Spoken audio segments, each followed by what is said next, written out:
last week in the Raiders-Cowboys game, there was a question about Micah Parsons, the hit on Derek Carr, who was out of the pocket, falling down, the forcible blow to the head, neck area, still roughing the passer, even when the quarterback is running toward the line of scrimmage and has abandoned the pocket. Once he crosses, blow to the head or neck area is fine. Until he crosses, it's not. And that was a controversial moment because he fell into Micah Parsons, who hit him with the wrist, forearm, in the head. But it caused me to look up the hit that Colt McCoy took on a Thursday night in 2011. And that thing would be illegal for about 50 different reasons now. But good God, Colt McCoy was running to the line of scrimmage. He's still protected against the forcible blow to the head or neck area. He took one of the most forcible blows to the head or neck area that I have ever seen from James Harrison. And that was not just roughing the passer. It was a violation of the rule now where you can't put your helmet down and initiate contact with an opponent. That thing is so brutal. And it's an indication of how far the game has come in a decade. Because you would never see that now. And if you would, the guy would be suspended 4 games. Well, not only that, Colt McCoy came back into that game. You want me to age you right here, Mike? I was sitting in my dorm room watching that Thursday night game back in 2011. Would that have been I'll never at forget it. Yes, it would have been at Columbia. Thank you All very right, much just for checking. mentioning my school there. Yeah, you're right, exactly. You're like my friend Nick, who always does this to me. Anyway, yes, I was in my dorm room. I was watching that game, and I will never forget him not just getting blasted like that, but also coming back into the game when everybody in their brother and mother and cousin from another mother knew that guy needed to be checked out for a concussion. It was crazy. And there was some sort of controversy after that for the Browns and how in the world did they miss that? And I think that's part of why there became that, independent medical examiner where they could buzz down and stop it. Because there is no way that Colt McCoy should have been able to continue playing in that game after that hit by Harrison. That was a key step on the road to this multiple and dramatic types of changes we've seen in the NFL over the past 12 years. It all started when Roger Goodell and DeMaurice Smith were called to Capitol Hill in October of 2009. That was the moment where they realized we got to make some real changes or they're going to make the changes for us and we're not going to like the changes they make. But it was all, it was a combination of taking some of the brutality out of the game or a lot of the brutality out of the game, but also being sensitive to when you flag a guy as not being okay to get back in the game. And John Madden was a big proponent of that. He would go much farther than what they currently do. If there's any doubt whatsoever, you don't put him back in the game. I think the NFL's concern is the last thing they want to do is take a guy out of the game who's prevented from playing, who's fine. And it turns out he's fine. And that's the push and pull. That's the tension with taking the time to give the guy a proper concussion evaluation, because if you determine he's fine, he's missed all this time. But I remember when Colt McCoy's dad spoke out after that, and there was kind of a sense that dad was being out of line. Get the hell out of here with that. Dad's protecting his son from a situation where, and this is how people suffer serious injury or death, if they have a brain injury and they go back and have another brain injury while there's a fresh brain injury that hasn't been diagnosed yet.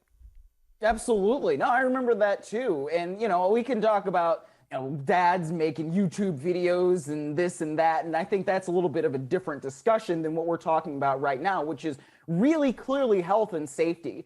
And so, yeah, I remember that too. And it was just one of those situations where it was very clear to everybody who was watching the game that something more should have happened there to protect Colt McCoy from himself. Because look, players are players. They want to be out there. They want to be in the game. They're going to tell you they can play even when they maybe know in the back of their mind that they cannot. So it's up to other people who are independent, who have the wherewithal to understand what's going on, to say, no, you need to go out and get checked. And I understand the tension of not wanting to really upset the competitive balance, if we want to call it that, of, hey, if there's a player who's fine, we don't necessarily want to take them out just for a precautionary reason when it's clear that they can play, right? And so I get that there's that push and pull there, but I also agree that we need to make sure that we're on the forefront of player health and safety as much as we possibly can be. And so I think that the changes that have been made have been positive in that regard. And I just happened to find a story from May of 2012 where we wrote that after McCoy suffered an obvious, to everyone but the Browns, concussion during a Thursday night game against the Steelers in December 2011, McCoy's father, Brad, called out the Browns for failing to keep Colt out of the game. At the time, I feared the Browns would hold those comments against Colt. According to Tony Grossi, they have. Grossi reports that McCoy's fate as former starter was sealed when Brad McCoy sounded off. It's amazing to think that that was a factor, that a dad speaking out when the system failed his son and put him back in the game. Again, it's another piece of evidence of how far the game has come, because if that happened now, there would be hell to pay on a lot of different fronts by the team that would take some sort of action against a player because their dad spoke out on a matter of safety. Oh, no doubt about it, Mike. I mean, well, it also speaks to the incompetence of the Browns franchise back then. I mean, you got to think about who was running that thing then, and it was not the group that's in there now. It's probably, like 4 or 5 regimes ago. That was still Mike Holmgren running things back then. So, I don't know, man. I'm glad the Browns are in a better place now. And I don't think Jimmy Haslam had even owned the team when that hit happened on Colt McCoy. You're right. He didn't take over it was still Randy Lerner. Yeah, it was still Lerner. Yeah, so he didn't take over until 2012. So it's a totally different franchise now, and they have the people in place to actually be competent and, field a winning team that, made the playoffs last year and won a playoff game without its head coach, even if things are, the way they are right now. And lest you think that Brad McCoy said something that was out of line or over the top or played a video of, a teammate failing Colt McCoy multiple times. All he said was he never should have gone back in the game. He was basically out cold. You could tell by the rigidity of his body as he laid there. There were a lot of easy symptoms that should have told him he had a concussion. He was nauseated and didn't know who he was. From what I could see, they didn't test him for a concussion. They just looked at his left hand. It's amazing. Right. It's amazing. That's all he said. And that was enough to get the Browns regime at that time to hold it against Colt McCoy and make him not the starting quarterback. And I'm not saying that to dump on Mike Holmgren, Randy Lerner, or anyone who was with the Browns at the time. I pointed out for one very important reason, to show how far we've come in 10 relatively short years.